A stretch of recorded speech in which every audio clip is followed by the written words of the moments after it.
Comment un enfant pauvre et qui a dû arrêter les études à l'âge de seulement 13 ans est-il devenu l'un des milliardaires les plus puissants de cette planète? Eh bien, c'est l'histoire fascinante d'Amancio Ortega, un homme qui a su tirer de son ingéniosité pour traverser la misère, des crises économiques, des scandales et même des expansions ratées pour bâtir le plus grand empire du prêt-à-porter dans le monde, aujourd'hui valorisé à plus de 155 milliards de dollars. Alors pour Amancio, les épreuves de la vie vont arriver dès sa naissance, puisqu'il naît le 28 mars 1936 dans le petit village de Bostango de Arbas, exactement la même année où débute la guerre civile espagnole. Et lui et sa famille vont vivre ce qu'on peut appeler un vrai calvaire. Il est le benjamin d'une fratrie de 4 enfants, son père est cheminot et sa mère, femme de ménage, est souvent poussée à demander du crédit aux commerçants pour résister aux fins de mois compliquées. Sauf qu'un jour, à l'âge de 12 ans, il va accompagner sa mère à l'épicerie et caché derrière le haut du comptoir, il va entendre le commerçant prononcer des mots qui le hantent encore aujourd'hui. « Madame, ça fait des mois que vous nous devez de l'argent, je ne peux plus me permettre de vous donner ne serait-ce qu'un seul article dans mon magasin. » Amancio verra les larmes couler aux yeux de sa mère. Complètement impuissant, il se jure alors qu'elle ne subira plus jamais une telle humiliation et l'année suivante, âgé de seulement 13 ans, il va prendre lui-même la décision radicale de quitter son école, ses amis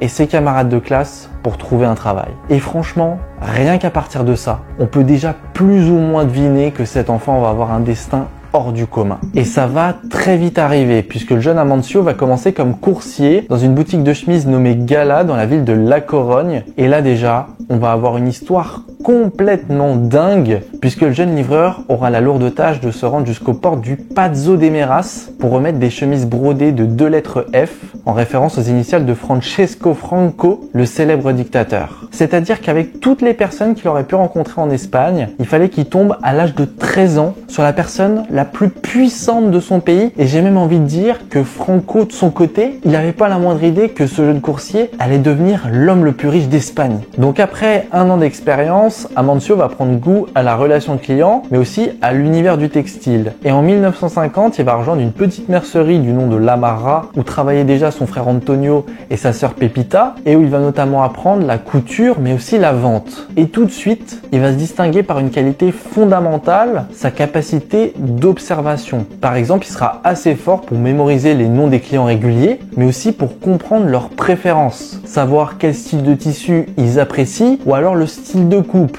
Et il sera tellement investi, tellement avide d'apprendre qu'il grimpera très rapidement les échelons pour passer de simple apprenti à gérant de la boutique alors qu'il n'avait qu'une vingtaine d'années. Et tu vas voir que ces années d'expérience vont s'avérer être extrêmement révélatrices puisqu'il va réaliser que la plupart des vêtements haut de gamme qu'il essaye de vendre à ses clients plaisent aux gens mais sont juste trop chers. Et la raison à ça, c'est pas le coût des tissus, mais c'est à cause des intermédiaires qui viennent prendre leur marge et les rendre totalement inaccessibles pour la plupart des familles modestes comme la sienne. Et en parlant de famille, Amancio, il attache une importance considérable à ses proches, c'est un pilier de son existence, donc s'il peut trouver une solution pour améliorer le quotidien des siens, il n'hésitera pas à le faire. Et du coup, il va se demander pourquoi finalement ne pas confectionner lui-même ses propres vêtements pour les vendre moins cher et directement au magasin. Et c'est exactement ce qu'il va faire puisqu'en 1963, à l'âge de seulement 27 ans, il va décider de lancer sa première entreprise du nom de la confectionnesse Goa, un petit atelier de confection spécialisé dans les peignoirs matelassés et les robes de chambre et qui était destiné à être vendu à des magasins indépendants. Pour ce projet, il s'associera avec celle qui deviendra sa future épouse et il fera également appel à ses frères et sœurs pour venir l'aider. Et Amancio,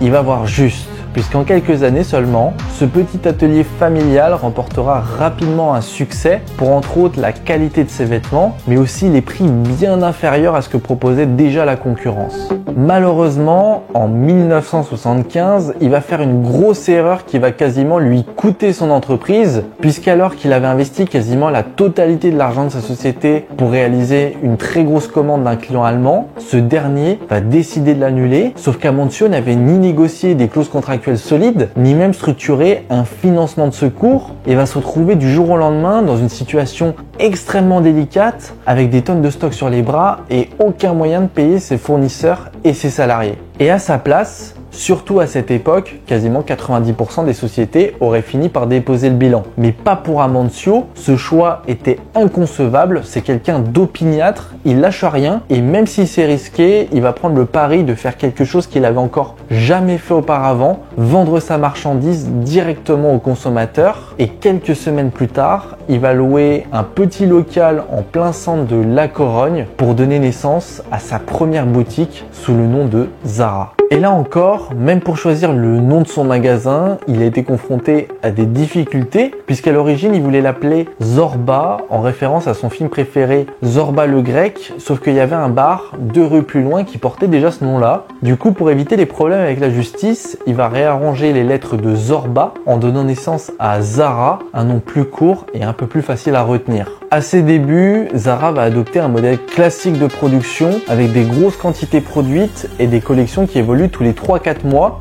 Sauf qu'Amancio, il va avoir assez vite la phobie des invendus et en même temps on peut le comprendre, mais du coup pour éviter les stocks dormants, il va imaginer une nouvelle approche beaucoup plus prudente avec des séries de très petites quantités et des modèles qui évoluent chaque semaine. Et de manière totalement imprévue, il va se rendre compte que cette approche va créer une sorte d'effet d'urgence chez ses clients puisqu'ils vont comprendre que s'ils n'achètent pas un article immédiatement, il ne sera plus en rayon la semaine suivante et grâce à ce système, ses ventes vont littéralement exploser pour faire de son magasin un véritable succès commercial et Amancio à ce moment-là il a aucune envie de s'arrêter, il veut faire bouger les choses en Espagne et rendre la mode accessible à tous, donc il va cibler chacune des grandes villes du pays et progressivement il va ouvrir une boutique dans chacune d'entre elles. En 1985, il va d'ailleurs créer la holding Inditex qui sera un peu sa pièce maîtresse pour structurer son expansion puisqu'en une seule bannière, il va réunir 3 grandes activités qui sont le contrôle de toute la chaîne de production, la distribution et enfin la vente des vêtements.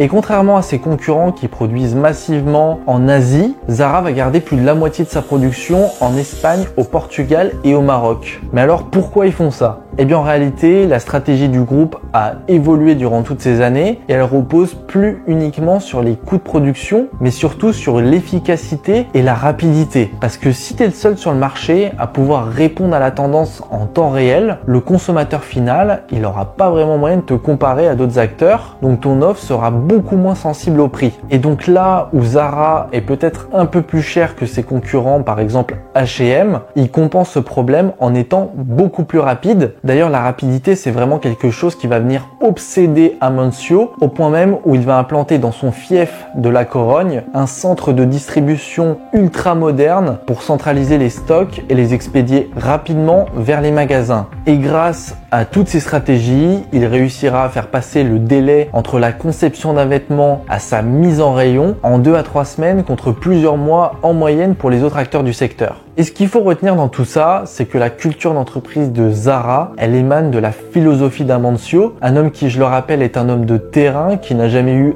un seul bureau dans sa carrière et qui, contrairement aux grandes maisons de mode qui ont tout un système où toutes les décisions stratégiques sont centralisées, lui, il est convaincu que ce sont aux managers de boutique, ceux qui sont les plus proches des clients, de remonter directement les tendances observées au siège afin de permettre une réaction immédiate au goût des consommateurs. D'ailleurs, il y a une anecdote qui illustre parfaitement cette réactivité extrême, c'est l'histoire des écharpes roses. En 2015, il y a plusieurs clientes à Tokyo, Toronto et San Francisco qui entrent dans les magasins de Zara et demandent une écharpe rose, sauf que l'article n'existait pas. Les vendeurs vont donc remonter cette information au siège et en seulement 7 jours, l'équipe Zara va créer 500 000 écharpes qui seront envoyés dans plus de 2000 magasins. D'ailleurs, en parlant de magasins, je sais pas si tu as déjà fait attention, mais quand tu regardes les magasins Zara, ils sont toujours placés en général dans des rues assez fréquentées avec des locaux plutôt spacieux. Et en fait, c'est une stratégie de leur part où au lieu de faire de la publicité, ils font un peu comme dans le milieu de la restauration et ils vont miser sur des emplacements premium avec des belles vitrines de magasins. Et elle marchera tellement bien cette stratégie qu'en moins de 10 ans, Zara va devenir la marque de mode numéro 1 en Espagne. Et à cette époque-là, Amancio, il voit le potentiel de son modèle et il se dit qu'il peut s'implanter à peu près partout dans le monde. Le monde, Chico. Et tout ce qu'il y a dedans. Et donc il va commencer directement en 1988 par un premier magasin test au Portugal, plus précisément dans la ville de Porto, un marché qui est quand même relativement similaire à celui de l'Espagne et où son magasin va rencontrer un succès immédiat. Et du coup, un an après, il va vouloir faire changer la dimension de sa marque et il va décider de traverser les frontières européennes pour aller poser ses valises directement aux États-Unis, dans la ville de New York, au sein d'un marché ultra concurrentiel, déjà dominé par des géants comme Gap et Levi's. Mais Amancio, il est convaincu que ça peut marcher. Malheureusement pour lui, il va se prendre une belle claque dans la figure, et ça pour 3 raisons. Premièrement, il va s'apercevoir que les tailles et les coupes européennes conviennent pas du tout aux standards américains. Ensuite, qu'il a un positionnement qui est quand même assez flou. Zara est trop cher pour concurrencer les enseignes discount, mais pas assez haut de gamme pour séduire les élites. Et enfin, l'absence de publicité qui n'avait encore jamais posé problème ralentira l'adoption de la marque par les Américains. Mais au lieu de renoncer à ça, il va se réinventer. Et je sais pas si tu as déjà eu l'occasion d'aller dans un Zara dans un autre pays, mais les modèles et les collections sont pas du tout les mêmes que celles que tu peux retrouver en France. Rien qu'au niveau des tailles, par exemple un 40 en Espagne va pas du tout être pareil qu'un 40 en Italie. Et ce type de différence vient en fait de la prise de conscience qu'a eu Amancio en s'implantant sur le marché américain, où il s'est dit que s'il adaptait pas sa production au marché local, ça allait jamais marcher. Et grâce à ça, Zara va commencer peu à peu à se faire un nom aux États-Unis. Et fort de cet enseignement d'ailleurs, ils vont utiliser la même stratégie pour le reste du monde et l'expansion va se faire beaucoup plus rapidement. En 1990, Zara ouvrira son premier magasin à Paris. En 92, ils s'installeront à Mexico. En 93, c'est au tour de la Grèce. Et en 94, c'est la Belgique et la Suède. Et parallèlement à ça, Amancio va se dire qu'il serait peut-être intéressant de diversifier un peu son portefeuille de marque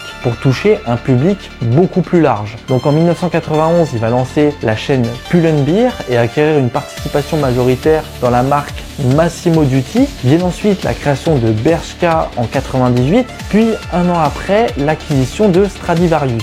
Zara fête le début du millénaire en étant devenu un monstre du prêt-à-porter avec un total de 600 points de vente dans le monde. Le truc, c'est qu'ouvrir des magasins, c'est quand même un investissement colossal et Amancio sait que s'il veut continuer à le faire, il va devoir trouver des nouveaux moyens de financement. Et le 23 mai 2001, il décide de faire rentrer sa holding Inditex sur les marchés financiers espagnols, mettant ainsi environ 26% de son capital en vente contre une levée de fonds de 2,3 milliards d'euros. Et c'est ce qui va permettre à Amancio Ortega de devenir l'homme le plus riche d'Espagne en seulement une journée. Mais alors, qu'est-ce qu'ils ont fait de cet argent? Eh bien, grâce aux fonds levés en bourse, ils vont accélérer leur expansion à une vitesse fulgurante. 2002, entrée en Russie et en Malaisie. 2003, arrivée en Chine. 2005, c'est au tour du Japon et du sud-est asiatique. Et enfin, en 2007, expansion en Inde et au Moyen-Orient. Durant toute cette période, le groupe conserve cette décision stratégique de n'investir que très peu dans la publicité traditionnelle. Donc, contrairement à des grands noms du prêt-à-porter comme H&M qui consacrent 3 à 4% de leurs revenus au marketing, Zara n'y consacre qu'environ 0,3%. Et le plus fou, c'est que même sans campagne publicitaire massive, Inditex traversera sans problème la crise financière de 2008 avec des ventes qui continueront de grimper. Arrive 2010, le groupe est officiellement présent dans 78 pays et ouvre son 5 millième magasin, mais avec cette montée en puissance viennent aussi les premières controverses. En effet, en 2011, une enquête révèle des conditions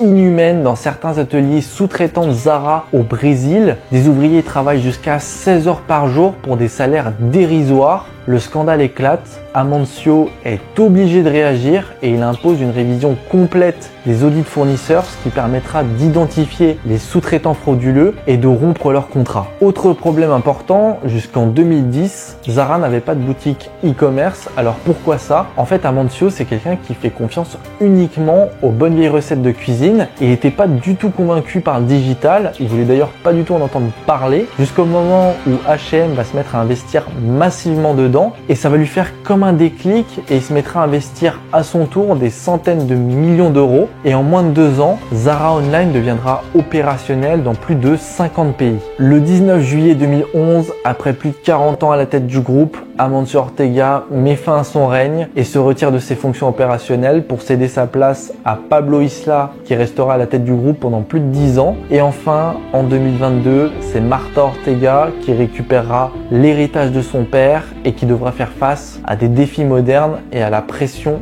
environnementale. Aujourd'hui, le groupe Inditex est devenu le numéro 1 mondial du prêt-à-porter, surpassant H&M et Uniqlo avec plus de 35 milliards d'euros de chiffre d'affaires annuel. Amancio Ortega est, selon le magazine Forbes, le 9e homme le plus riche de la planète. Et malgré sa richesse colossale, l'ancien homme d'affaires est connu pour son style de vie étonnamment simple. Il est facile à croiser régulièrement les matins en train de lire le journal dans un petit café de la Corogne. Bien au-delà de la promesse qu'il avait faite à sa mère, Amancio Ortega a réussi à faire évoluer l'univers de la mode pour en faire quelque chose de plus accessible. J'espère que cette histoire entrepreneuriale riche d'apprentissage t'aura vraiment permis d'en apprendre un peu plus sur cet univers. Si c'est le cas, n'hésite pas à mettre un petit like et à t'abonner. Je te souhaite bon courage dans tes projets.